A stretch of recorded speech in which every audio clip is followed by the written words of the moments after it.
Pencil Pie, welcome back to Let's Play Katawa Shoujo. We continue on with the Hanako good ending route. Hopefully it's near the end. I keep saying that a few parts, but that hasn't happened. But hopefully we're near the end. Alright, City Rendezvous is called the title here. Let us continue on. The heat of the summertime sun beats down on my sweating brow. Dabbing with a handkerchief doesn't help too much in making me any more comfortable. Giving up on the idea of getting more done today, I stop and lean against one of the overpass fences, resting my bag on the ground. The stores in the town below Yamaku are well stocked and offer enough variety for me to get by, but at least an occasional shopping trip to the city is something that can't really be avoided. I've been here a few times now. The city's layout is getting more familiar, and the nostalgia from its atmosphere is beginning to wear off. I, I realize that I've begun to wheeze. I sound like an old man that's overexerted himself, and having to connect that to the fact that I'm the source of a bit disturbing. Sorry. I put a hand on my chest and concentrate for a bit to make sure I haven't gone far enough to cause any further problems. Thankfully, my heart is acting normally. There's no dull pain, and the beating is regular, a beat fast-paced, as I recover from overdoing things in this kind of heat. I hate my body. It's frustrating to be held back, even more to be held back by the fear of my life being ended, when doing something as simple as walking around the city for a while. As I ponder on my health, I feel my pocket vibrating. By the time my phone's begun to ring, my hand's already fishing for it. A glance at the screen shows a caller number I don't recognize. Strange. Telemarketer. Shrugging, I press the button to answer the call and bring the phone to my ear. Hello? Is Soundikai speaking? The sound of a couple short breaths can be heard, but no actual speech is forthcoming. It's like, hello? Oh, Hanako. Hanako had the courage to call me. Sweet. It's Hanako. Her voice is really easy to place, even if I've never heard it over a phone before. Hanako? Sorry, I wasn't expecting to call. You to call. What's up? Uh, um, I, if you're not busy, I was wondering if you would like to meet up. Yes, I mean, she sounds really wound up about this. I can hear muffled voices in the background, and it's about time for afternoon tea. So I guess she'll want me to meet her at the Shanghai or something. That sounds fine. Are you at the Shanghai? I'm in the city. Hanako's here? Alone? That's a surprise. It's a little wonder she's like this, if she's surrounded by people and entirely by herself. Holy shit. She's all alone, man? Poor thing. Let's meet up. That works out well. I'm just wandering around there now. Where are you? Hanako manages to stammer out the street name, address, and some basic directions to where she is. Luckily, it's not too far, so I agree to see her soon before hanging out. I look up to the sky, and the summer heat is beating down. This is the first time Hanako's asked for us to do something together beyond a simple board game. And the first time, at least since I've known her, that she's come to the city by herself. Maybe this means that Lily was right. By the time I manage to stagger up to the cafe where Hanako is, I've I've started to wheeze again. I'm sweating so much that I feel like a melting popsicle and can barely hold a bag in my hand. I need to sit down. Badly. The tables outside are all occupied by busily chatting couples and girls gossiping between themselves. The contrast between the different age groups and fashions of the people here and the people from the town near Yamaku is striking. I scan over the people sitting at the tables, but I can't see Hanako. She did say she was sitting outside, so I must just be missing her. Not difficult, given how small she usually tries to make her presence. I look around again, more slowly this time, taking particular care to see if I can find Hanako's hat. It's pretty distinctive, and I'd be very surprised if she wasn't wearing it. There she is. Sure enough, her head is kept low, and the table she's sitting at is right up beside the building in an inconspicuous corner. I walk up to where she is and make sure that I have her attention before I sit, lest I give her a scare. She notices me and gives a small wave as I arrive at her table. Oh, she's so cute, man. Are you feeling okay? I try my best to laugh it off, but doing so just makes it more out of breath. Makes me more out of breath. Not very fit these days. Don't mind me.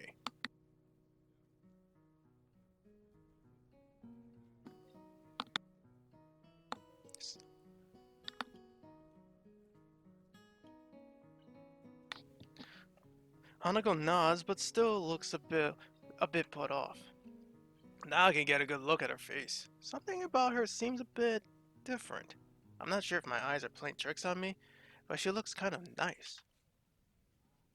Her eyes move upwards to look at me, before quickly flicking down again. I begin to think that this is going to be a rather quiet meeting, but the waitress thankfully arrives and sets down a cup of tea in front of Hanako. Hanako almost automatically turns slightly away and lowers the side of her head. It's an amazingly practiced motion. It does a good job of its intended purpose. Hiding from her scars is from someone who's leaning in close. Her right arm is still laying on the table though, with the scarring on the back of her hand quite visible. It catches the waitress's eye, and I move quickly to distract her. Excuse me, may I place an order? The waitress just nods and gives me a couple seconds to look at the menu. Can I have a mango smoothie, please? She gives a nod before almost enthusiastically bouncing inside. Everything is so different in the city, in more ways than one. Hanako looks back up towards me and adjusts her hat a little. If she noticed the waitress staring at her scars, she doesn't show it. Not coffee? I think I'd die from this heat if I had something like coffee right now. Resting my hand, Resting my head in my hand, I looked at my quiet companion. She seems taken aback. A very unexpected reaction to my lame joke. An unwelcome emotion bubbles up inside me as I realize her reason why. Unlike most in Yamaku, indeed, unlike anyone here that I'm aware of, my condition goes beyond limiting the activities I can do. Or, to be more precise, breaching those limits could have much more grave consequences. Thankfully, it's something that's very rarely come up since I entered Yamaku. I thought it was so rare that Hanako and Lily might not think of it at all. Turns out I was wrong. Hanako silently drinks her tea while I wait for my drink, confirming that it's the right temperature with a small sip before she begins in earnest.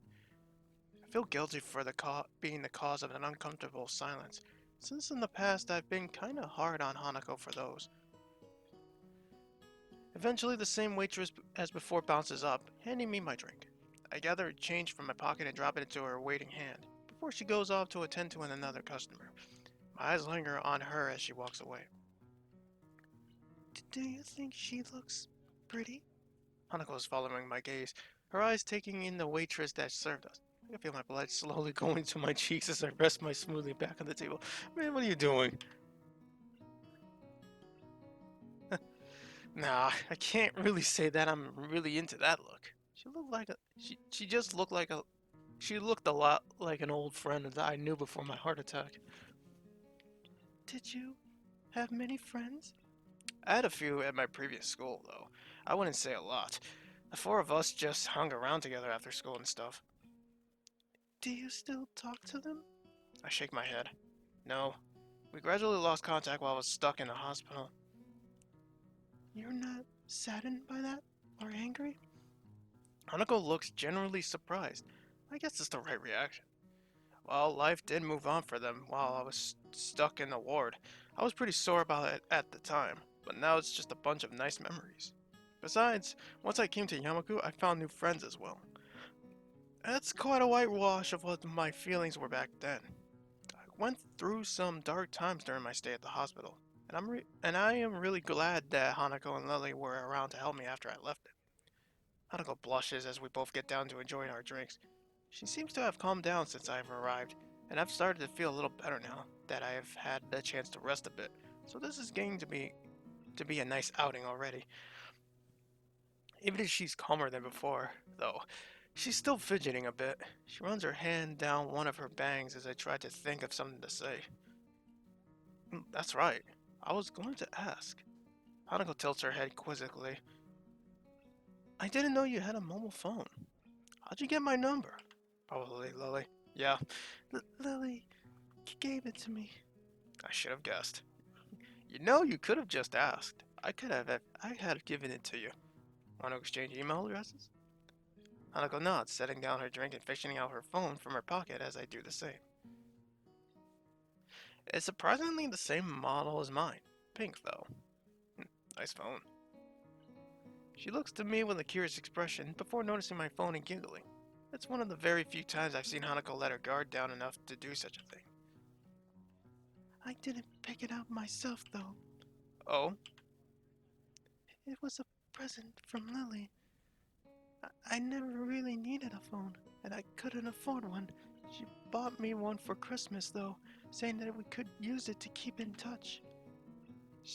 They see each other basically every day, anyway, both in and out of school. Then again, Lily does have her class representative duties and other friends that she talks with. It probably helps for situations like this, though, too, when she's gone away for a while. Lily's a very special person to you, isn't she? She is. I love her very much. Hanako looks down and smiles as she thinks of her. None of my friendships were as deep as theirs, and I have to admit myself that I'm a little jealous of their relationship.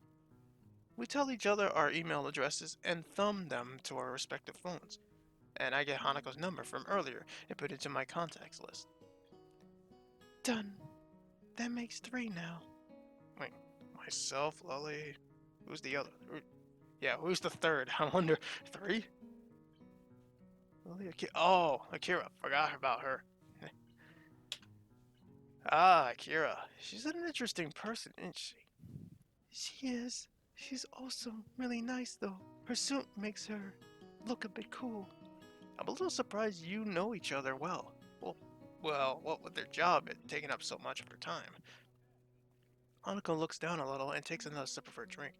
If I wasn't looking intently at her face, I'd miss the small smile perched up on it. I guess when she knows so few little people, few little people, no, few people, those she knows must mean a lot to her. How many do you have? Me? About 9 or 10. I hesitate to go into them for fear of rubbing it in the fact that Hanako doesn't have parents or apparently even close relatives. Two of those are Shizune and Misha too, which is another can of worms. I imagine that Lily would have more than both of us put together, probably. Hanako gives a childish giggle, and I can't help smiling. It's a good feeling that she's gotten this comfortable around me. At times like this, I feel like I'm getting close to talking to her true self. Do you mind if I ask something that I've been wondering? Hanako shakes her head and she takes the last sip of her tea, finishing it off. You don't seem very jealous of Lily having lots of friends. Don't you want to make some more friends yourself, or get to know some of hers? I'm not jealous. I don't like people, so I don't mind having not having many friends. That's really not the answer I was expecting. She doesn't look fearful or sad as she says this, but rather quite serious. I... Hanako rubbed her arm awkwardly, having taken my quietness as a reason to continue.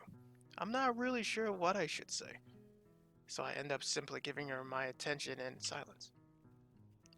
In middle school, I got bullied a lot. I was called names and got excluded from work groups and sports teams. There were worse things too. And that's what made you not like other people? She shakes her head. That was elementary school. I feel bad for bringing this up now. Adults have enough problems dealing with Hanako's scarring. Children would be all the worse. I had assumed that the way she tried to make her presence not felt was just to avoid people staring at her, or because she was afraid of them. Certainly not because she genuinely didn't want to interact with them in the first place as well. I noticed the condensation from my neglected smoothie forming a little puddle around the bottom of the cup, so I took the opportunity to finish it off. As I drink, she begins to fiddle with her phone. It looks like she's remembered the people around her again and begun to tense up. It isn't exactly a cheap phone. I had to save up for quite a while to afford one when I got mine. If Lily went to a private school, she probably wouldn't have had too much trouble to getting one for a present. Watching her fiddle with it gives me an idea. Hey Hanako, wait for me. I'll be right back. I put the now empty cup down, slip my phone into my pocket, and begin to move off. Carefully stepping around the bag I placed beside my feet. Thankfully, sitting around while talking to Hanako has helped me feel a lot better than before. Wait, what? Where are you going? Just stay here. I'll be back in a bit. As much as I have liked to have jogged back, I know full well that I couldn't. I end up walking back to the cafe, a little blue bag in my right hand. Hanako notices me quickly, looking about as confused as she did when I left. I deposit the diminutive bag in front of her and sit back down. Is this? It's for you. You can open it. But go on. Just open it. She looks very unsure about it, but eventually gives in, slowly opens the bag and picks its contents out. A silver chain phone strap dangles from her fingers, ending in a delicate flower. It isn't exactly a masterwork of jewelry, but it's about as much as I could afford. Hanako's eyes light up when she looks at it. It's the kind of reaction I was hoping for. The summer sun's light glints off the silver as it twists to and fro a little. It's not too ostentatious, but still looks a little charming. I think it suits her well. Hanako lowers the phone strap to the table and looks to me once more. But it's not Christmas or my birthday. It's fine. Don't worry about it. I just thought it might be nice to have something to decorate your phone with. I don't have anything to give to you. I told you. It's fine. Friends give things to each other like this sometimes, right? Friends. Hanako lowers her face so much that I can't see her expression. She eventually nods before taking her phone and fiddling with the strap to attach it properly. Oh, that's nice. She looks to me and smiles as she holds up her phone, now adorned with a little flower. Thank you, Hisao. Her smile proves infectious. Out of the corner of my eye, I notice the couple's getting up and leaving. That reminds me that the bus back to the town below Yamako will be coming soon. I guess I better be going if I want to catch the next bus back to town. Coming as well? Ah, yes. She hastily nods before carefully putting her phone back into her pocket and getting out of her chair. I do the same and pick up the bag I left beside me on the way out. We walk side by side as we make our way to the bus station, exchanging no words between us. Hanako's gaze is firmly locked ahead of her, though she looks very happy with herself. I'm not sure what I should say to her, but I'm also not sure that I need to say anything. The fact that Hanako is happy, and happy because of me, is enough to make the load on my arm feel light as a feather. Oh, that's nice.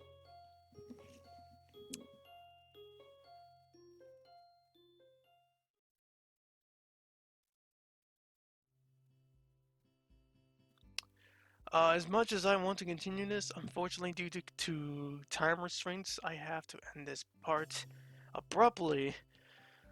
I'm so sorry, guys, but I'll try to make the next part even longer next time. And yeah, unfortunately, I had to try to get this video very quickly just to get a video in for today. And again, I apologize. So again, sorry about that, but next week will be much longer, and I believe it will be the last Katawa Shoujo part for 2019. And yeah, I'll see you guys then. Take care.